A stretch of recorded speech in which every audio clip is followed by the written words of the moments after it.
സുഹൃത്തുക്കളെ, സഹോദരി സഹോദരങ്ങളെ, പ്രത്യേകിച്ച് യുവതി യുവാക്കന്മാരെ, കുഞ്ഞുങ്ങളെ, ഏവർക്കും സ്വാഗതം.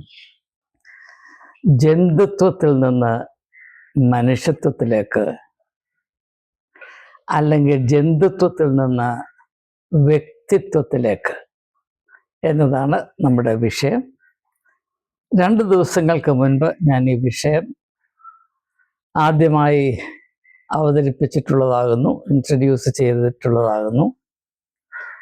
ഈ ആശയത്തെ കൂടുതൽ മനസ്സിലാക്കാൻ താല്പര്യമുണ്ട് എന്ന് അപൂർവം ചിലർ വെളിപ്പെടുത്തിയത് കൊണ്ടാണ് തുടർച്ചയായി ഈ വിഷയത്തെപ്പറ്റി ചിന്തിക്കുവാൻ എനിക്ക് പ്രേരണ ലഭിച്ചിട്ടുള്ളത്. അങ്ങനെ താല്പര്യം പ്രകടിപ്പിച്ചവരോടുള്ള എൻ്റെ കടമ ഈ സമയത്ത് അറിയിച്ചുകൊള്ളുന്നു. മനുഷ്യനും മൃഗങ്ങളും തമ്മിൽ വ്യത്യാസമുണ്ട് എന്നത് മനുഷ്യജാതി എക്കാലത്തും പ്രത്യേകിച്ച് വിലമതിച്ചിട്ടുള്ള ഒരു സങ്കല്പമാണ്. പക്ഷേ ഈ വ്യത്യാസം എന്തായിരിക്കണം? ആ വ്യത്യാസത്തെ നാം എപ്രകാരമാണ് നിലനിർത്തേണ്ടത് എന്നതിനെപ്പറ്റി വേണ്ടത്ര കാര്യക്ഷമമായി അന്വേഷിക്കുന്ന ഒരു സ്വഭാവം ബഹുഭൂരിപക്ഷം ആളുകൾക്കുമില്ല. ആത്മീയതയുടെ ഏറ്റവും പ്രധാനപ്പെട്ട ലക്ഷ്യമായി ഞാൻ മനസ്സിലാക്കുന്നത് ഈ വ്യത്യാസത്തെ മനസ്സിലാക്കുവാനും ജന്തുത്വത്തിൽ നിന്ന് അല്ലെങ്കിൽ മൃഗീയതയിൽ നിന്ന് വ്യക്തിത്വത്തിലേക്ക് വളരുവാൻ, അല്ലെങ്കിൽ വേദപുസ്തകത്തിൻ്റെ ഭാഷയിൽ പറഞ്ഞാൽ രൂപാന്തരപ്പെടുവാൻ മനുഷ്യനെ എപ്രകാരം സഹായിക്കാമെന്ന അന്വേഷണമാണ് ആത്മീയതയുടെ രക്തചുരുക്കം. അപ്രകാരമല്ല പൊതുവെ ധരിക്കപ്പെട്ടിട്ടുള്ളത്. ആത്മീയതയുടെ ലക്ഷ്യം മനുഷ്യരെ സ്വർഗത്തിൽ കൊണ്ടുപോകാനാണെന്നും അങ്ങനെ വലിയ ആനുകൂല്യങ്ങൾ പരലോകത്തിൽ നേടിക്കൊടുക്കാനാണ് എന്നുള്ള ധാരണയിലാണ് ഈ കാലം അത്രയും ആളുകൾ വിശ്വസിച്ചിരുന്നതും അവരെ എങ്ങനെ ധരിപ്പിച്ച് കൊണ്ടുവന്നിട്ടുള്ളതും എന്ന് നമുക്കറിയാം. എന്നാൽ യേശുവിൻ്റെ പഠിപ്പീരുകളെയും ഉത്ബോധനങ്ങളെയും നിങ്ങൾ വേണ്ടതുപോലെ ശ്രദ്ധിക്കുമെങ്കിൽ തീർച്ചയായും നിങ്ങൾക്ക് ബോധ്യപ്പെടുന്നൊരു കാര്യം, മനുഷ്യരെ സ്വർഗത്തിലോട്ട് കൊണ്ടുപോകുക അല്ലെങ്കിൽ പരലോകത്തിലോട്ട് കൊണ്ടുപോകുക എന്നതായിരുന്നില്ല യേശുവിൻ്റെ പ്രാഥമികവും ഏറ്റവും പ്രാധാന്യം കൽപ്പിച്ചിട്ടുള്ളതുമായ ലക്ഷ്യം. അത് മനുഷ്യനെ അവൻ്റെ വ്യക്തിത്വത്തിൻ്റെ മാഹാത്മ്യം തിരിച്ചറിയുവാനും ആ മാഹാത്മ്യം അവന് സ്വായത്തമാക്കുവാനും അതിൽ കൂടെ അവൻ്റെ വ്യക്തിത്വം അനേകർക്ക്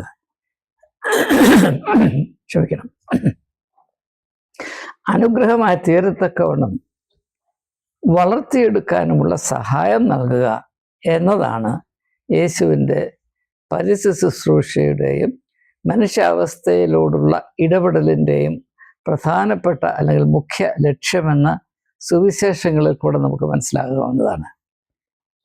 അതുകൊണ്ട് ഞാൻ കഴിഞ്ഞ വീഡിയോയിൽ പറഞ്ഞതുപോലെ യേശു ആരെയെങ്കിലും വിളിച്ചിട്ടുണ്ടെങ്കിൽ, അല്ലെങ്കിൽ ആരെങ്കിലും തുറന്ന മനസ്സോടെ യേശുവിനെ അംഗീകരിക്കുന്ന വിധത്തിൽ അവനോട് ഇടപെട്ടിട്ടുണ്ടെങ്കിൽ അവരുടെ ജീവിത അവസ്ഥയിൽ, അവരുടെ വ്യക്തിപരമായ അവസ്ഥയിൽ ഗണ്യമായ അല്ല അത്ഭുതാവഹമായ മാറ്റങ്ങൾ സംഭവിച്ചിട്ടുള്ളതായി നമുക്ക് സുവിശേഷങ്ങളിൽ കാണാം. അത് സൂചിപ്പിച്ചുകൊണ്ടാണ് രൂപാന്തരം എന്ന ആശയം വേദപുസ്തകത്തിൽ പ്രത്യേകിച്ച് പുതിയ നിയമത്തിൽ രേഖപ്പെടുത്തിയിട്ടുള്ളത്. യേശുവുമായി കണ്ടുമുട്ടിയ ആളുകളിൽ 1-2 പേരെ മാറ്റി നിർത്തിയാൽ ബാക്കിയുള്ള എല്ലാവരും രൂപാന്തരം പ്രാപിച്ചു എന്ന് നാം കാണുന്നു. അതിൻ്റെ മർമ്മം എന്താണ്, ഉദ്ദേശം എന്താണ് എന്നത് വേണ്ടതുപോലെ മനസ്സിലാക്കുവാൻ എനിക്ക് ദീർഘനാളായി കഴിഞ്ഞില്ല. നിങ്ങളുടെ അവസ്ഥയും ഏതാണ്ട് അപ്രകാരമായിരിക്കാനാണ് സാധ്യത എന്നതുകൊണ്ടാണ് ഈ വിഷയത്തെപ്പറ്റി കഴിഞ്ഞ കാലങ്ങളിൽ വളരെ കൂലങ്കഷമായി ചിന്തിക്കുകയും അന്വേഷിക്കുകയും ചെയ്തതിൻ്റെ ഫലമായി എൻ്റെ മനസ്സിൽ തെളിഞ്ഞു വന്നിട്ടുള്ള പുതിയ തിരിച്ചറിവുകൾ നിങ്ങളുമായി പങ്കിടുന്നത് പ്രയോജനം ചെയ്യുമെന്ന നിഗമനത്തിൽ ഞാൻ എത്തിച്ചേരുന്നു. ഞാൻ ആ കഴിഞ്ഞ വീഡിയോയിൽ മഗ്ദലക്കാരി മറിയയുടെ കാര്യം പറഞ്ഞു. അതുപോലെ നമുക്ക് ഏത് സംഭവം എടുത്താലും, ഇപ്പോൾ സക്കായുടെ കാര്യം എടുത്താലും, അല്ലെങ്കിൽ യേശു വിളിച്ച ശിഷ്യന്മാരുടെ കാര്യം എടുത്താലും, അല്ലെങ്കിൽ യേശുവുമായി സംവാദത്തിൽ ഏർപ്പെടാൻ ശ്രമിച്ച മറ്റാരുടെ കഥയെടുത്താലും നാം വ്യക്തമായി തിരിച്ചറിയുന്നത് തുറന്ന മനസ്സോടെ, അതായത് സത്യത്തെ സ്വീകരിക്കാനുള്ള സന്നദ്ധതയോടുകൂടെ ആരെങ്കിലും യേശുവുമായി ബന്ധപ്പെട്ടിട്ടുണ്ടെങ്കിൽ അവരുടെ വ്യക്തിപരമായ അവസ്ഥയിൽ അത്ഭുതാവഹമായ രൂപാന്തരം സംഭവിച്ചിട്ടുണ്ട്. അതെന്തുകൊണ്ടാണ് എന്നതാണ് ഇന്നത്തെ അന്വേഷണം. ഈ അന്വേഷണം ഏതാണ്ട് കുറച്ചുകൂടെ വ്യക്തമായി ഒരു തിരിച്ചറിവിലേക്ക് നമ്മെ വഴി നടത്തുമാറ് ഇന്നത്തെ ചിന്തയിൽ ഞാൻ പഴയ നിയമത്തിലെ ഒരു സംഭവം, നമുക്ക് ഏവർക്കും സുപരിചിതമായ സംഭവം നിങ്ങളുടെ ശ്രദ്ധയിൽപ്പെടുത്തിക്കൊള്ളട്ടെ. അത് മറ്റൊന്നുമല്ല, വിശ്വാസികളുടെ പിതാവ് എന്ന സുവിശേഷങ്ങൾ സാക്ഷീകരിക്കുന്ന അബ്രഹാമിൻ്റെ അവസ്ഥയാണ്. നമുക്കറിയാം, മെസൊപ്പൊട്ടേമിയയിൽ ഊരുന്ന സ്ഥലത്ത് യാതൊരു അഡ്രസ്സുമില്ലാതെ, പ്രത്യേകമായ യാതൊരു കഴിവുമില്ലാതെ, മറ്റെല്ലാവരെ പോലെ സാധാരണ ആളുകൾ ജീവിക്കുന്നത് പോലെ, ഇംഗ്ലീഷിൽ ഹാൻഡ് ടു മൗത്ത് എക്സിസ്റ്റൻസ് എന്ന് പറയും. രാവിലെ എഴുന്നേൽക്കുന്നു, ആഹാരം കഴിക്കുന്നു, ഏതാണ്ടൊക്കെയോ ചെയ്ത് കൂട്ടുന്നു, രാത്രിയാകുന്നു, ഉറങ്ങുന്നു. മൃഗങ്ങളും അപ്രകാരം തന്നെയാണ്. അപ്പോൾ ഇവിടെ ഞാൻ മൃഗം എന്ന വാക്ക് ഉപയോഗിക്കുന്നത് ഒരു പുച്ഛ സ്വരത്തിലല്ല, not in a tone of contempt. അതൊരു വസ്തുതയാണ്. മൃഗങ്ങൾക്ക് അതിൻ്റെതായ വിലയുണ്ട്. മനുഷ്യനേക്കാൾ ചില കാര്യങ്ങളിൽ മിടുക്കുള്ള മൃഗങ്ങൾ, മിക്കവാറും എല്ലാ മൃഗങ്ങളും നമ്മളെക്കാൾ മിടുക്കുള്ളവരാണ്. ചീറ്റയെ പോലെ ഓടാൻ കഴിഞ്ഞിരുന്നുവെങ്കിൽ, പക്ഷിയെപ്പോലെ പറക്കാൻ കഴിഞ്ഞിരുന്നുവെങ്കിൽ, അല്ലെങ്കിൽ മത്സ്യത്തെ പോലെ നീന്താൻ കഴിഞ്ഞിരുന്നുവെന്നൊക്കെ ഞാൻ ആലോചിച്ചിട്ടുണ്ട്. അപ്പോൾ ഈ മൃഗം എന്ന് പറയുന്നത് ഒരു വാല്യൂ ജഡ്ജ്മെൻ്റ് ആയിട്ടല്ല ഞാനിവിടെ ഉപയോഗിക്കുന്നത്, ഒരു വസ്തുതയായിട്ടാണ്. നാം മൃഗങ്ങളെ നോക്കുമ്പോൾ അവയുടെ ദിനചര്യയിൽ അവ ഒട്ടുമുക്കാലും അടങ്ങിയിരിക്കുന്നു. അതാണ് ഒട്ടുമുക്കാലും എന്ന് പറഞ്ഞാൽ പൂർണ്ണമായി അടങ്ങിയിരിക്കുന്നു. ആ ദിനചര്യയിൽ പെട്ടതാണ് മറ്റുള്ളവർക്ക് അനുഗ്രഹമായി തീർത്തക്കോണം ഫലം പുറപ്പെടുവിക്കുക എന്നുള്ളത്. അത് ഫലം പുറപ്പെടുവിക്കുന്ന വൃക്ഷങ്ങൾക്ക് മാത്രം, മൃഗങ്ങൾ അപ്രകാരം ചെയ്യാറില്ല. പിന്നെ നമ്മൾ വീട്ടിൽ വളർത്തുന്ന ആട്, പശുവൊക്കെ പാല് തരും. വാസ്തവത്തിൽ നമുക്ക് പാല് തരാനല്ല പശു ശ്രമിക്കുന്നത്, എങ്കിലും നാം അതിൽ നിന്ന് ബലമായി പിടിച്ച് നമ്മുടേതാക്കുന്നതാണ്. അതൊരു വിഷയമാണ്. തൽക്കാലം അത് കൈകാര്യം ചെയ്യാൻ താല്പര്യപ്പെടുന്നില്ല. ഞാൻ പറഞ്ഞു വന്നത്, മൃഗങ്ങളുടെ അവസ്ഥയിലാണ് ബഹുഭൂരിപക്ഷം ആളുകളും കഴിയുന്നത്. തങ്ങളുടെ ജീവിതത്തിന് പ്രത്യേകമായ ദൈവകൽപിതമായ ലക്ഷ്യമുണ്ട്. തങ്ങളുടെ വ്യക്തിത്വത്തിന് അതുല്യമായ ഒരു സാധ്യതയുണ്ട്. തങ്ങളുടെ സാധ്യതകൾ മറ്റാരെ കൊണ്ടും നിർവഹിക്കാൻ കഴിയാത്തതാണ്. അതാണ് യുണീക്ക് ക്രിയേഷൻ നമ്മൾ പറയുന്നത്. അത് നമ്മുടെ സമൂഹമോ നമ്മുടെ കുടുംബമോ നമ്മുടെ സഭയോ നമ്മുടെ രാഷ്ട്രമോ നമുക്ക് നൽകുന്നതല്ല. ആ പ്രത്യേകമായ അർത്ഥവും വ്യാപ്തിയും ലക്ഷ്യവും ഡെസ്റ്റിനിയും ഒക്കെ ദൈവം നമുക്ക് നൽകുന്നതാണ് എന്നതാണ് ആത്മീയതയുടെ ബാലപാഠം. അതായത് ഓരോ വ്യക്തിയും പ്രത്യേകതയുള്ള സാധ്യതകൾ അല്ലെങ്കിൽ ലക്ഷ്യത്തോടുകൂടെ ഈ ഭൂമിയിൽ ആക്കി വയ്ക്കപ്പെട്ടിരിക്കുന്നു. ആ ലക്ഷ്യത്തെ നിശ്ചയിക്കുന്നത് മനുഷ്യരല്ല, ദൈവമാണ്. ആ ലക്ഷ്യപ്രാപ്തിക്ക് വേണ്ടി അവൻ എന്തൊക്കെ ആവശ്യമുണ്ടോ അത് അവൻ്റെ കഴിവുകളായും നിരന്തരമായി അവന് നൽകിക്കൊണ്ടിരിക്കുന്ന കൃപാവരങ്ങളായും അവൻ ലഭിച്ചുകൊണ്ടിരിക്കുന്നു, അല്ലെങ്കിൽ നൽകിക്കൊണ്ടിരിക്കുന്നു. അത് ദൈവത്തിൻ്റെ വിശ്വസ്തതയാണ്, നീതിയാണ്. ഇതാണ് ആത്മീയതയുടെ ഏറ്റവും അടിത്തറയിലുള്ള വിശ്വാസം. അപ്പോൾ ആ ഒരു സാധ്യതയെ പരിപൂർണമായി മറന്നുകൊണ്ട്, അവഗണിച്ചുകൊണ്ട്, മനുഷ്യൻ 2 കാലിൽ സഞ്ചരിക്കുന്ന ഒരു മൃഗമാണ്. മറ്റുള്ള മൃഗങ്ങൾ 4 കാലിൽ സഞ്ചരിക്കുമ്പോൾ മനുഷ്യൻ 2 കാലിൽ സഞ്ചരിക്കുന്നു. ഇതല്ലാതെ മറ്റൊരു വ്യത്യാസമില്ല. വ്യത്യാസമുണ്ടോ എന്ന് അന്വേഷിക്കേണ്ട ആവശ്യമില്ല. അങ്ങനെ അന്വേഷിക്കുന്നവർ വലിയ ബുദ്ധിയില്ലാത്തവരാണ് എന്ന വളരെ തൻ്റെ ഇടത്തോട് വിളിച്ചു പറയുന്ന മിടുക്കന്മാർ ഈ കാലത്ത് കേരളത്തിൽ തന്നെ ഊടാടി നടപ്പുണ്ട്. അവരെ പറ്റി വ്യക്തിപരമായി പരാമർശിക്കാൻ താല്പര്യപ്പെടുന്നില്ല. എൻ്റെ ഏറ്റവും അടിയുറച്ച വിശ്വാസം, ഓരോ വ്യക്തിയെയും പ്രത്യേകമായ ഉദ്ദേശത്തോടുകൂടെ ദൈവം ഈ ഭൂമിയിലാക്കി വെച്ചിരിക്കുന്നു. അതുകൊണ്ട് അവൻ്റെ ജീവിതത്തിൽ സന്തോഷവും ആത്മാഭിമാനവും നിർവൃതിയും അനുഭവിക്കണമെങ്കിൽ ഏത് ലക്ഷ്യത്തോടു കൂടെയാണ് ആ വ്യക്തി ഈ ഭൂമിയിലാക്കപ്പെട്ടിരിക്കുന്നത്, ആ ലക്ഷ്യത്തെ ലാക്കാക്കി ജീവിതത്തെ ക്രമീകരിച്ച് വിശ്വസ്തയോടുകൂടെ അനവരതം അധ്വാനിക്കുന്നതിൽ കൂടെ മാത്രമേ യഥാർത്ഥത്തിലൊരു വ്യക്തിത്വം രൂപീകരിക്കപ്പെടുകയുള്ളൂ.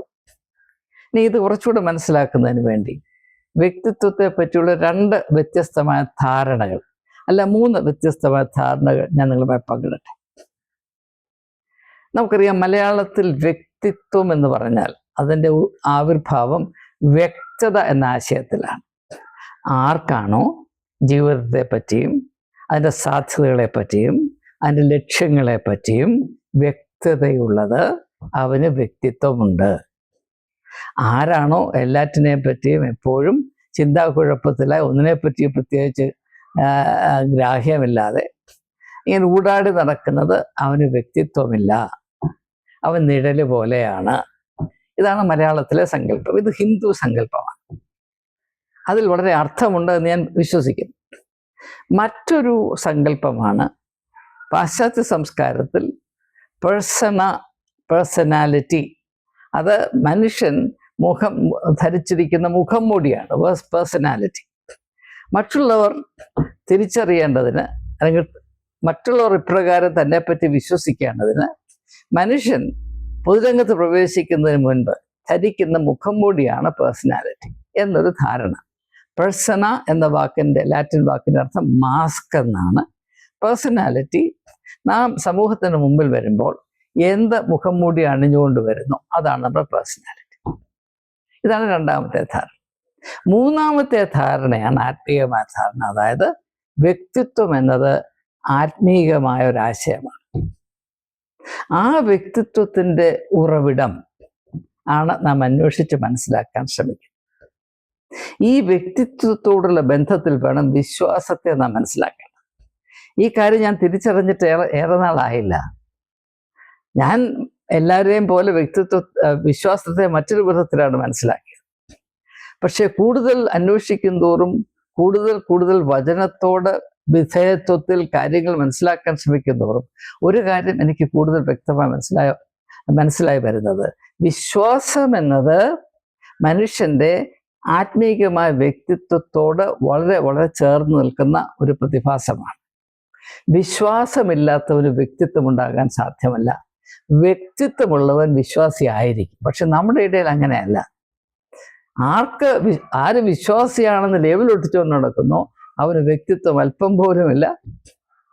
യാതൊരു വിധത്തിലും വ്യക്തിത്വത്തിൻ്റെ 4 അയലത്ത് വരാൻ കഴിയാത്ത, അല്ലെങ്കിൽ കൂട്ടാക്കാത്ത, അതിനുവേണ്ടി ശ്രമിക്കാത്ത ആളുകളാണ് വിശ്വാസികളെന്ന് പറഞ്ഞ് ചില ഫോർമുല അനുസരിച്ച് ഒരു മൂലയ്ക്കിരുന്ന് മാറിക്ക് മുറനടിക്കുന്നു, റിയോലസോൻ വിളിച്ചു പറയുന്നു, അല്ലെങ്കിൽ മറുഭാഷയിൽ സംസാരിക്കുന്നു, അല്ലെങ്കിൽ ഭക്തി നടിക്കുന്നു.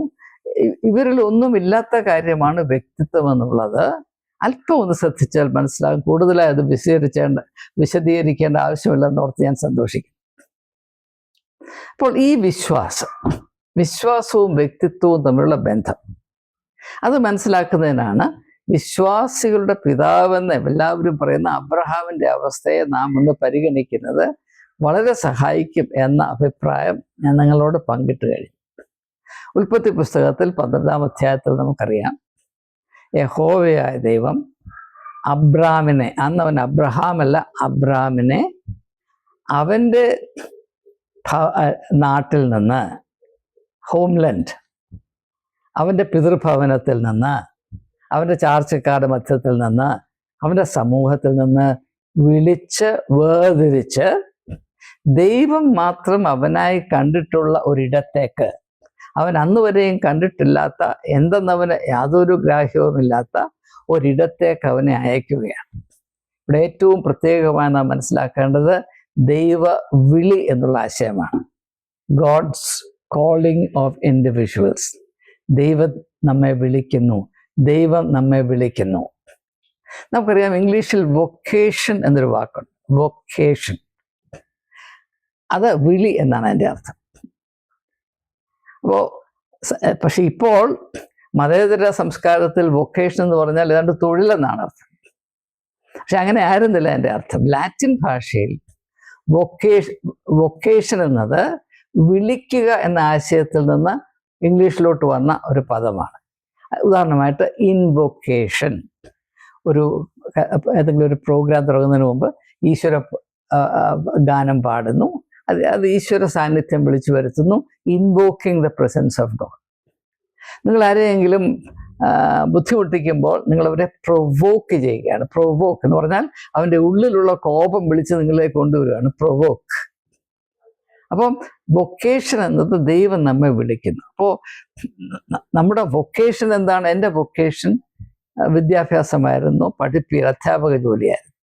അതെൻ്റെ വൊക്കേഷനായി തീരുന്നപ്പോഴാണ് അങ്ങനെ ആ മേഖലയിൽ സേവനം ചെയ്യാൻ ദൈവമാണ് എന്നെ വിളിച്ചത് എന്ന ഉത്തമ ബോധ്യത്തിൽ അതനുസരിച്ച് ഞാൻ ശുശ്രൂഷ ചെയ്യുമ്പോൾ മാത്രമേ അതെൻ്റെ വൊക്കേഷനായി തീരത്തുള്ളൂ, അല്ലെങ്കിൽ അതെൻ്റെ പ്രൊഫഷനാണ്. പ്രൊഫഷൻ എന്ന് പറഞ്ഞാൽ ഒരു സ്ഥാപനം എനിക്ക് നൽകുന്ന അവസരമാണ്. വൊക്കേഷൻ എന്നത് ദൈവം എനിക്ക് നൽകുന്ന വിളിയാണ്. ഈ വ്യത്യാസം നാം അറിഞ്ഞിരിക്കണം. അപ്പോൾ അബ്രഹാമിലൂടെ കിട്ടുന്നത് ഒരു വൊക്കേഷനാണ്. ദൈവം അവനെ വിളിക്കുന്നു. നാം വേദപുസ്തകം ഏതെല്ലാം ഭാഗങ്ങളിൽ ഇതിന് സമാനമായ സംഭവങ്ങൾ പരിശോധിച്ചാൽ വളരെ കൃത്യമായി നമുക്ക് വെളിപ്പെട്ട് വരുന്നത് ദൈവം മനുഷ്യനെ വിളിക്കുന്നത് അവനായിരിക്കുന്ന തികച്ചും സാമാന്യമായ അവസ്ഥയിൽ നിന്നാണ്. ഒരു ഉദാഹരണം പറഞ്ഞാൽ, യഹൂദ ചരിത്രത്തിൽ വളരെ തലയെടുപ്പുള്ള ഉദാഹരണം പറഞ്ഞാൽ, മോശയെ ദൈവം വിളിക്കുന്നു. പുറപ്പാട് പുസ്തകം 3-ാം അധ്യായത്തിൽ അമ്മായപ്പനായ യിത്രോവിൻ്റെ ആടുകളെ മിദ്യാൻ മരുഭൂമിയിൽ മേയിച്ചുകൊണ്ടിരിക്കുമ്പോൾ യഹോവ അവന് പ്രത്യക്ഷപ്പെട്ട്, എൻ്റെ ജനത്തിൻ്റെ കരച്ചിൽ ഞാൻ കണ്ടു, അവരുടെ നിലവിളി എൻ്റെ കാതിലെത്തിയിരിക്കുന്നു, നീ പോയി അവരെ വിടുവിക്കണം എന്ന് ദൈവം മോശയെ വിളിക്കുകയാണ്. യാതൊരു സാധ്യതയുമില്ലാതെ പരാജിതനായി അഹറോൻ്റെ കൊട്ടാരത്തിൽ നിന്ന് ജീവൻ രക്ഷിക്കുന്നതിന് വേണ്ടി ഓടി പോയി ഇത്രോ എൻ്റെ മരുമോനൊക്കെ ആയി, പിന്നെ ആടിനെ മാത്രം മേയിച്ച് നടക്കുക. സാധാരണക്കാരൻ്റെ ജോലിയാണ്. അങ്ങനെ ഇരിക്കുമ്പോൾ അവിടെ നിന്നാണ് ദൈവം മോശയെ വിളിക്കുക. അപ്പോൾ ദൈവം വിളിക്കുമ്പോൾ എന്ത് സംഭവിക്കുന്നുവെന്ന് മോശയുടെ അനുഭവത്തിൽ പിൽക്കാലത്തുണ്ടായതെല്ലാം ഒന്ന് പരിഗണിച്ച് നമുക്ക് മനസ്സിലാക്കും. ഇത്രോവിൻ്റെ ആട് മേയിച്ച് നടന്ന മോശയോടെ കിടക്കുന്നു. ദൈവത്തിൻ്റെ വിളി അനുസരിച്ച് ഫറവോന്റെ കൊട്ടാരത്തിൽ ചെന്നൊരു ജനതയെ മുഴുവനും അടിമത്തത്തിൽ നിന്ന് വിടുവിച്ച് വാഗ്ദത്ത നാട്ടിലേക്ക് അവരെ വഴിനയിക്കാനായി പോകുന്ന മോശയോടെ ഇരിക്കും. ഈ വ്യത്യാസം ഉണ്ടാകും. ഇതാണ് വ്യക്തിത്വം. വ്യക്തിത്വം എന്ന ആശയത്തെ ഏറ്റവും വ്യക്തമായി മനസ്സിലാക്കാൻ ഇങ്ങനെയൊരു ഉദാഹരണങ്ങൾ നമ്മെ സഹായിക്കും. നാം അബ്രഹാമിലേക്ക് വീണ്ടും മടങ്ങി വരുമ്പോൾ ആ അഡ്രസ് ഇല്ലാതിരുന്ന ഒരു യുവാവിനെ വിളിച്ച്, നീ നിന്റെ ഭവനത്തെയും ചാർച്ചക്കാരെയും നാടിനെയൊക്കെ വിട്ട് നീ കണ്ടിട്ടില്ലാത്തൊരു ദേശത്തേക്ക് നീ പോകണം എന്ന് ദൈവം അവനെ വിളിച്ചപ്പോൾ അവന് തീർച്ചയായും പറയാമായിരുന്നു, നിനക്ക് വേറെ പണിയൊന്നുമില്ലേ, ഞാനിവിടെ സംതൃപ്തനായി കഴിഞ്ഞോളാം, എനിക്ക് നിന്റെ ഒരു ഉന്തവും വേണ്ട എന്ന് പറഞ്ഞ് നമുക്ക് അബ്രാമിന് പിന്മാറാമായിരുന്നു. അങ്ങനെയായിരുന്നുവെങ്കിൽ അബ്രാം ഒരു ഇരുകാലിയായ നല്ല സുമുഖനായ മൃഗമായി. മൃഗം എന്ന് പറയുന്ന ഒരു വാല്യൂ ജഡ്ജ്മെന്റ് അല്ല. ഇപ്പൊ കറവ പശുവിന് വിലയുണ്ട്. അതുപോലെ പരിമിതമായ ഒരു സാധ്യതയിൽ അവൻ അവിടെ കഴിഞ്ഞ് മരിച്ചു പോകുമായിരുന്നു. നാം ആരും അബ്രഹാം എന്ന പേര് പോലും അറിയാമായിരുന്നില്ല. കേരളത്തിലെ എത്രയോ ക്രിസ്ത്യാനികൾക്ക് അവിടെ തട്ടുകേട് വരുമായിരുന്നു. എത്രയോ ക്രിസ്ത്യാനികൾക്കാണ് അബ്രഹാം എന്ന പേര്. അവർക്കാർക്കും പേര് വിളിക്കാനൊന്നും ഉണ്ടാകുമായിരുന്നില്ല. ഇത് നാം മനസ്സിലാക്കേണ്ട ഒരു കാര്യമാണ്. എന്നാൽ ദൈവത്തിൻ്റെ വിളി അനുസരിച്ച് അതിനെ പൂർണ്ണമായി വിശ്വസിച്ച് ആ വിശ്വാസത്തിൻ്റെ ധൈര്യത്തിൽ ഇറങ്ങിത്തിരിച്ച അബ്രഹാം ഒരു പുതിയ സൃഷ്ടിയായി രൂപാന്തരപ്പെടുന്നു. ആ പുതിയ സൃഷ്ടിക്ക് മാത്രമേ ആത്മീയതയുടെ ഭാഷയിൽ പറയുന്ന വ്യക്തിത്വം അവകാശമാകുകയുള്ളൂ. നീ കണ്ടിട്ടില്ലാത്തൊരു ദേശം നീ അവകാശമാക്കുമെന്ന് യഹോവ അബ്രഹാമിനോട് പറയുമ്പോൾ അവൻ കണ്ടിട്ടില്ലാത്ത ദേശം അവൻ്റെ തന്നെ വ്യക്തിത്വമാണ് എന്ന് തിരിച്ചറിയാൻ ഈ ഉള്ളവന് 1/2 നൂറ്റാണ്ടിലധികം ചിന്തിക്കേണ്ടി വന്നു, അന്വേഷിക്കേണ്ടി വന്നു. പക്ഷെ ഇപ്പോൾ അതിൻ്റെ മനസ്സിൽ സൂര്യപ്രകാശം പോലെ വ്യക്തമായി സ്ഥിതി ചെയ്യുന്നുണ്ട്. അതുപോലെ തന്നെ നമുക്കറിയാം മോശയുടെ കാര്യം നോക്കുമ്പോൾ, വിക്കനായ മോശ, അവനെ ദൈവം വിളിച്ചാക്കുമ്പോൾ ആദ്യം മോശ തർക്കത്തിലൊക്കെ പറയുന്നുണ്ട്, വേറെ വല്ലവരും അയച്ചുകൂടെ, എനിക്ക് സംസാരിക്കാൻ പോലും അറിയില്ല. അപ്പോൾ യഹോവ പറയുന്നുണ്ട്, നിന്റെ സഹോദരനായ അഹറോനല്ലേ, അവൻ സംസാരിച്ചോളൂ. പക്ഷെ നിങ്ങൾ പിന്നെ പുറപ്പാട് പുസ്തകം വായിച്ചു നോക്കിയാൽ മോശയ്ക്ക് വിക്കുള്ളതായോ ഏതെങ്കിലും അവസരത്തിൽ മോശയുടെ ഭാഗത്ത് നിന്നുകൊണ്ട് അഹരോന് സംസാരിക്കേണ്ടതായി വന്ന് നമ്മൾ കാണുന്നില്ല. മോശ രൂപാന്തരപ്പെടുക, ഒരു പുതിയ വ്യക്തിത്വം പ്രാപിക്കാൻ. എന്തുകൊണ്ടാണ് പഴയ മോശയ്ക്ക് വിക്കുണ്ടായിരുന്നത്? അവൻ അവൻ്റെ സാധ്യതകളോട് നീതി പുലർത്താതിരിക്കുമ്പോൾ അവനില്ലാത്ത വൈകല്യങ്ങൾ ഉണ്ടെന്ന് അവന് തോന്നിപ്പോകും. ഇത് മനഃശാസ്ത്രമാണ്. അങ്ങനെയുള്ള അനേകം ആളുകളെ കണ്ടെത്താൻ എനിക്ക് അവസരം ലഭിച്ചിട്ടുണ്ട്. ഇപ്പോഴും അങ്ങനെയുള്ള ആളുകളെ ഞാൻ കണ്ടുമുട്ടിയും അവരോട് ഇടപെട്ടുമിരിക്കുകയാണ്. ദൈവം വിളിക്കുമ്പോൾ അതിനോട് പ്രതികരിക്കാതെ, ഞാൻ ഒന്നുമല്ലേ, ഞാൻ കഴുതയാണ് എന്നും പറഞ്ഞ് തങ്ങളുടെ അല്പത്തരത്തിൽ അള്ളിപ്പിടിച്ചിരിക്കുന്ന ആളുകൾ, അവർക്കില്ലാത്ത ന്യൂനതകൾ, ഇല്ലാത്ത പ്രശ്നങ്ങൾ, ഇല്ലാത്ത അപാകതകൾ, ഡിസബിലിറ്റീസ് ഉണ്ടെന്ന് അവർ തന്നെ ധരിക്കുകയാണ്. വാസ്തവത്തിൽ മർക്കോസിന്റെ സുവിശേഷം 2-ാം അധ്യായത്തിൽ കാണുന്ന പക്ഷപാത രോഗിയുടെ അവസ്ഥ അത് തന്നെയാണ്. നമ്മെപ്പറ്റിയുള്ള ദൈവഹിതം, ദൈവത്തിൻ്റെ പ്രതീക്ഷ എന്ത് എന്ന് തിരിച്ചറിയാതെ സ്വാർത്ഥത കൊണ്ട് മാത്രം ജീവിക്കുമ്പോൾ നാം അറിയാതെ നാം പക്ഷപാത രോഗികളായി തീരുന്നു. അങ്ങനെയുള്ളവനെ ആ ഒരു അവസ്ഥയുടെ പേരാണ് പാപം എന്നുള്ളത്. പാപം എന്ന അവസ്ഥ നാം മനസ്സിലാക്കേണ്ടത്, നമ്മെ ഏത് ലക്ഷ്യത്തോടും പ്രതീക്ഷയോടും കൂടെയാണ് ദൈവം ഈ ലോകത്തിലാക്കി വെച്ചത്, അതിനോട് പൂർണ്ണമായി അവഗണന പാലിച്ചുകൊണ്ട് തുച്ഛമായ ചില സങ്കല്പങ്ങളുടെ അടിസ്ഥാനത്തിൽ ഈ അത്ഭുതാവഹമായ ജീവിതത്തെ അനുദിനം നഷ്ടപ്പെടുത്തിക്കൊണ്ടിരിക്കുമ്പോൾ ആ അവസ്ഥയുടെ പേരാണ് പാപം എന്നുള്ളത്. ആ പാപം നമ്മെ മരണത്തിൻ്റെ ദിശയിലേക്ക് മുഖം തിരിപ്പിക്കുന്നു, മരണത്തിൻ്റെ വഴി നടക്കാൻ പ്രേരിപ്പിക്കുന്നു. അതിൻ്റെ ഒരു ഘട്ടമായിട്ടാണ് ഈ മനുഷ്യൻ പക്ഷപാത രോഗിയായത്. യേശുവിനെ സൗഖ്യമാക്കുന്ന വിധം എന്താണ്? നിന്റെ കിടക്കയെടുത്ത് നടക്കുക. മറ്റുള്ളവരെ കരുതുവാനായിട്ടാണ് ദൈവം നിന്നെ ഈ ലോകത്തിലാക്കി വെച്ചത്. നീയോ അത് മറന്ന് നിന്നെ തന്നെ പറ്റി മാത്രം കരുതി മറ്റുള്ളവർ നിനക്ക് സേവനം അനുഷ്ഠിക്കണമെന്ന് മാത്രം വിചാരിച്ചപ്പോൾ നീ പക്ഷപാത രോഗിയായിപ്പോയി. നിനക്ക് രോഗസൗഖ്യം വരണമെങ്കിൽ ദൈവം നിന്നെപ്പറ്റി വിഭാവന ചെയ്ത ലക്ഷ്യം അത് നീ അംഗീകരിച്ച് അതിനനുസരിച്ച് മുൻപോട്ട് പോയാൽ മാത്രമേ നിനക്ക് രോഗശാന്തി വരികയുള്ളൂ. അതുകൊണ്ടാണ് അവനോട് പറയുന്നത്, നിന്റെ കിടക്ക എടുത്ത് നടക്കുക. ഈ കിടക്കയിൽ മറ്റുള്ളവരെ നീ ദൈവസന്നിധിയിലേക്ക് കൊണ്ടുവരാനായി നിയമിക്കപ്പെട്ടവനാണ്. അതാണ് നിന്റെ വൊക്കേഷൻ എന്നാ പറയുന്നത്. അതുപോലെ തന്നെ നമുക്കറിയാം, യോഹന്നാന്റെ സുവിശേഷം 5-ാം അധ്യായത്തിൽ ബത്സേദ കുളക്കരെ രോഗശാന്തി കാത്ത് 38 വർഷം ഇരുന്ന ആ വ്യക്തിയോട് യേശു പറയുന്നു, നിന്റെ കിടക്കയെടുത്ത് ഭവനത്തിലേക്ക് പോകുക. ഇതല്ല നിന്നെ പറ്റിയുള്ള ദൈവഹിതം.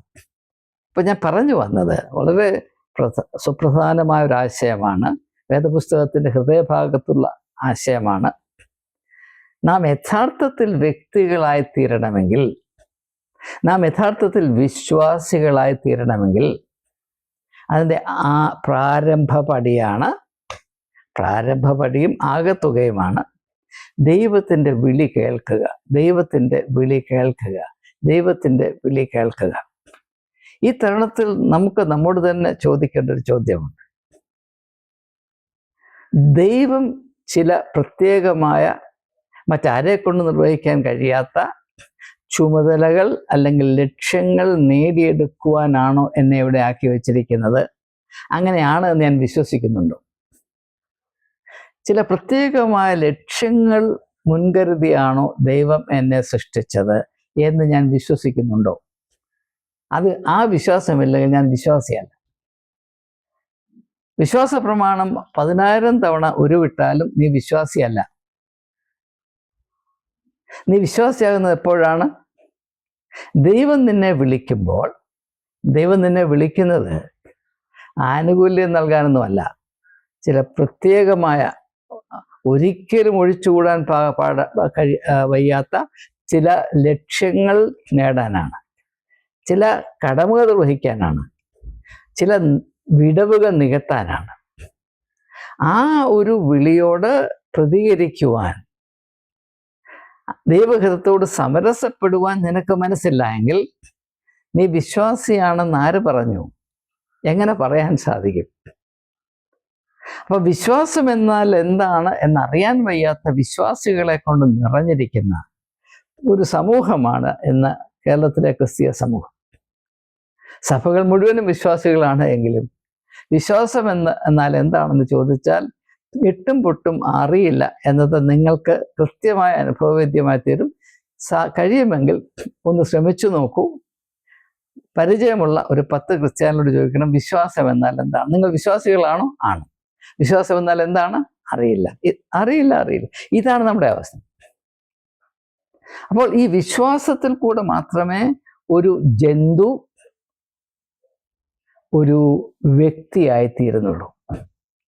അബ്രഹാം ദൈവത്തിൻ്റെ വിളി പ്രാപിക്കുകയും അതിനെ അംഗീകരിക്കുകയും ചെയ്ത് ദൈവം അവന് വിഭാവന ചെയ്തിട്ടുള്ള ആ ഒരു അവസ്ഥയിലേക്ക് മുന്നേറുവാൻ ആരംഭിക്കുന്നതിന് മുൻപ് വരെ അവൻ നല്ല സുമുഖനായ ആരോഗ്യമുള്ള യുവത്വം തുളുമ്പുന്ന 2 കാലം നടക്കുന്ന ഒരു ജന്തുവായിരുന്നു. നല്ലൊരു ജന്തുവായിരുന്നു. പക്ഷേ ദൈവവിളി അനുസരിച്ച് അവൻ ഈ ഒരു സാഹസികമായ ആരംഭത്തിലേക്ക് ചൂടുവെച്ച നിമിഷം മുതൽ അവൻ ഒരു വ്യക്തിത്വത്തിൻ്റെ വലിയ അനുഗ്രഹത്തിലേക്ക് മുന്നേറുകയാണ്. അതിൻ്റെ ഉച്ചകോടിയാണ് വാഗ്ദത്തപുത്രനായ ഐസക്കിനെ മോറിയാമലയിൽ യാഗം കഴിക്കാനായിട്ട് കൊണ്ടുപോകുന്നത്. അത് വളരെ വിവാദപരമായ ഒരു സംഭവമാണ്. അതിനെപ്പറ്റി ഡച്ച് ഫിലോസഫറായിരുന്ന 1150 വർഷങ്ങൾക്ക് മുൻപ് എഴുതപ്പെട്ട ഒരു പുസ്തകമുണ്ട്. ഫിയർ ആൻഡ് ട്രെംബ്ലിങ് എന്ന പുസ്തകമാണ്, സോറൻ കീർക്കെഗാർഡിൻ്റെ. നിങ്ങൾക്ക് കഴിയുമെങ്കിൽ അത് വായിക്കുക. അത് ഈ ഒരു ഒറ്റ സംഭവത്തെ പറ്റിയാണ്. അതിൻ്റെ അർത്ഥം എന്താണ്, അതിൻ്റെ പശ്ചാത്തലങ്ങളൊക്കെ എന്താണ്, ഞാൻ അതിനെപ്പറ്റി തൽക്കാലം സമയത്തിൻ്റെ പരിമിതി കൊണ്ട് പരാമർശിക്കാൻ ഉദ്ദേശിക്കുന്നില്ല. ഞാൻ പറഞ്ഞു വന്നത്, നാം നമ്മുടെ വിശ്വാസ ജീവിതം ആരംഭിക്കുന്നത് എപ്പോഴാണെന്നും എങ്ങനെയാണ് എന്നെങ്കിലും മനസ്സിലാക്കാൻ കൂട്ടാക്കണം. പ്രത്യേകമായ ലക്ഷ്യത്തോടുകൂടെ അല്ലാതെ ദൈവം ഈ ലോകത്തിൽ ഒരു വ്യക്തിയെയും ആക്കിയിട്ടില്ല, യാതൊരു സംശയവും വേണ്ട. അങ്ങനെ വിശ്വസിക്കാത്തവൻ യേശുവിൻ്റെ മാർഗത്തിന് 4 അയലത്ത് അടുക്കുന്നവനാണ്. വിശ്വാസിയാകാൻ യാതൊരു സാധ്യതയും. എന്നാൽ ആ ഒരു പ്രത്യേകമായ ലക്ഷ്യത്തെ നൈസർഗികമായി, നാച്ചുറലായി, സ്വാഭാവികമായി തിരിച്ചറിയാൻ മനുഷ്യർക്ക് കഴിയുന്നില്ല. അതുകൊണ്ട് ദൈവം അവനെ വിളിക്കുന്നു. അങ്ങനെ വിളിക്കുമ്പോൾ ആ വിളിയെ അനുസരിക്കുവാനും തിരസ്കരിക്കുവാനുമുള്ള തിരഞ്ഞെടുപ്പ് സ്വാതന്ത്ര്യം ദൈവം മനുഷ്യർക്ക് കൊടുത്തിട്ടുണ്ട്. ദൈവം അതിനെ മാനിക്കും. ഉദാഹരണമായിട്ട് മത്തായിയുടെ സുവിശേഷം 19-ാം അധ്യായത്തിൽ ധനികനായ ഒരു യുവാവ് യേശുവിനെ കാണാൻ വരുന്നു. ഞാൻ നിത്യജീവൻ അവകാശമാക്കാൻ എന്ത് ചെയ്യണം? അപ്പോൾ യേശുവിനോട് പറയുന്നുണ്ട്, നീ പോയി നിനക്കുള്ളതൊക്കെ വിറ്റ് ദരിദ്രന്മാർക്ക് കൊടുത്ത് വന്നെന്നെ അനുഗ്രഹിക്കുക, അപ്പോൾ നീ ജീവനിലേക്ക് പ്രവേശിക്കുമെന്നാണ് പറയുന്നത്. പക്ഷെ അവൻ അധിക സ്വത്തുണ്ടായിരുന്നുകൊണ്ട് ദുഃഖത്തോടുകൂടെ കടന്നു പോയെന്ന് അവിടെ രേഖപ്പെടുത്തിയിരിക്കും. യേശു അവനെ വിളിച്ചത് അവൻ്റെ സ്വത്ത് കളയാനൊന്നും അല്ല. യേശു അവനെ വിളിച്ചത്, നിനക്ക് ധനികൻ എന്ന ഈ ലേബലിൽ നിന്ന് ഒരു വ്യക്തി എന്ന അവസ്ഥയിലേക്ക് വളരുവാൻ മനസ്സുണ്ടോ? ലൂക്കോസിന്റെ സുവിശേഷം 16-ാം അധ്യായത്തിൽ ലാസറിൻ്റെയും ധനവാന്റെയും കഥ കർത്താവ് പറയുന്നുണ്ട്. അവിടുത്തെ ധനവാന്റെ അവസ്ഥ എന്താണ്? അവനൊരു വ്യക്തിയാണോ? അവനെപ്പറ്റി നാം എന്താണ് പറയുന്നത്? അവനെപ്പറ്റി ആകെപ്പാടെ അവിടെ പറയുന്നത്, അവൻ മാർദ്ദവ വസ്ത്രം ഇട്ട് അവിടെ ഇരുന്നു. ലോക യാഥാർത്ഥ്യങ്ങൾ എന്താണെന്ന് അറിയണ്ട. അവൻ്റെ പടിവാതിൽ കിടന്ന് ജീർണിച്ച് മരിച്ചു പോകുന്നതിലും സഹജീവിയുണ്ട്. അവനെപ്പറ്റി ഒന്നും അറിയണ്ട. അവനൊരു വയറും ഒരു ശരീരവുമാണ്, വേറെ ഒന്നും അവനില്ല. മനസാക്ഷിയില്ല, ചിന്തിക്കാൻ കഴിവില്ല, വിവേകമില്ല, സാധാരണയിൽ കവിഞ്ഞുള്ള അവയർനെസ് ഒന്നുമില്ല. അവിടെ ഒരു കുരങ്ങനെ പിടിച്ച് ഇരുത്തിയാലും മതി. നല്ല പട്ടുവസ്ത്രം ഇട്ട് ഒരു കുരങ്ങനെ പിടിച്ചിരുത്തിയാൽ, ഒരു പോത്തിനെ അവിടെ കൊണ്ടിരുത്തിയാൽ, അല്ലെങ്കിൽ ഒരു കടുവായെ കൊണ്ടിരുത്തിയാൽ ഒരു വ്യത്യാസമില്ല. അവൻ അവൻ്റെ മുൻപിൽ ദൈവം അവതരിപ്പിച്ചുകൊണ്ടേയിരുന്നൊരു വിളി ഉണ്ടായിരുന്നു, ദൈവവിളി ഉണ്ടായിരുന്നു. അതെന്താ? അതിൻ്റെ പേരാണ് ലാസറസ് എന്നുള്ളത്. ആ ദൈവവിളി കേൾക്കാൻ അവന് മനസ്സില്ലായിരുന്നു.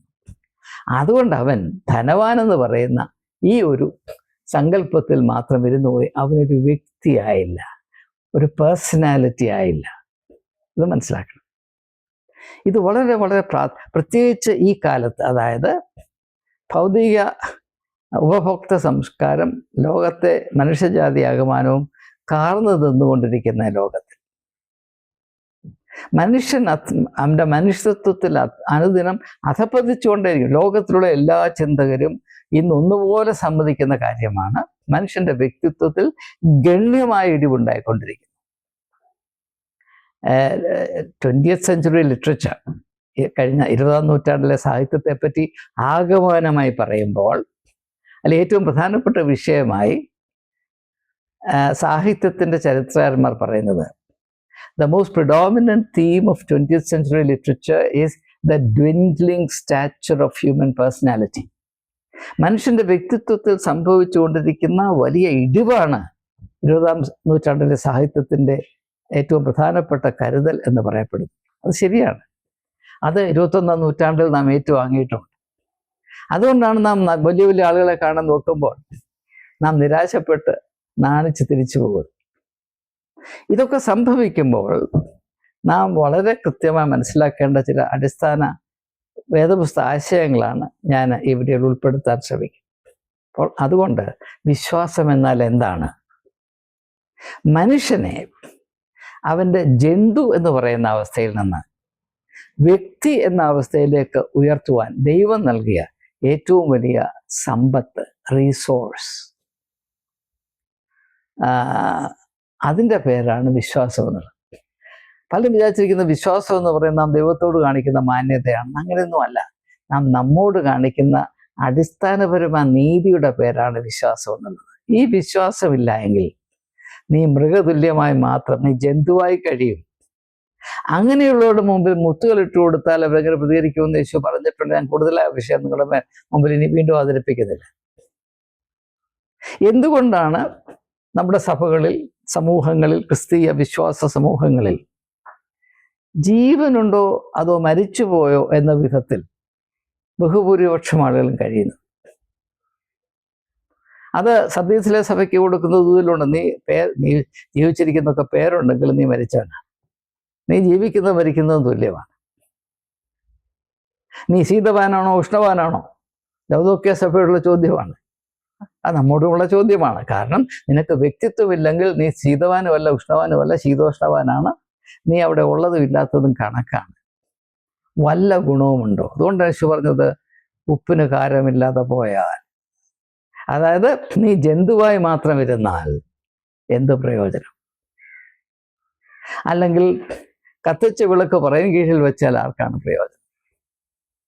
നിന്റെ സാധ്യതകൾ, ദൈവം നിനക്കായി വിഭാവന ചെയ്ത സാധ്യതകൾ, ദൈവീകമായ സാധ്യതകൾ, അത് യഥാർത്ഥത്തിൽ നിന്റെ ഉള്ളിൽ തന്നെയും അത് പ്രയോജനപ്പെടുത്തുവാൻ നീ കൂട്ടാക്കുന്നില്ല എങ്കിൽ നീ ജന്തു എന്ന അവസ്ഥയിൽ നിന്ന് മുന്നോട്ട് പോകുവാൻ കഴിയാത്തവനായി, നിനക്ക് ഈ ജന്മം തന്നതും തരാതിരിക്കുന്നതും ഒന്നുപോലെയാണ് എന്ന വിധത്തിൽ അവസാനം നീ പട്ടുപോകും എന്ന ഈ ഒരു വലിയ സാധ്യത, വലിയ മർമ്മഭേദകമായ ആ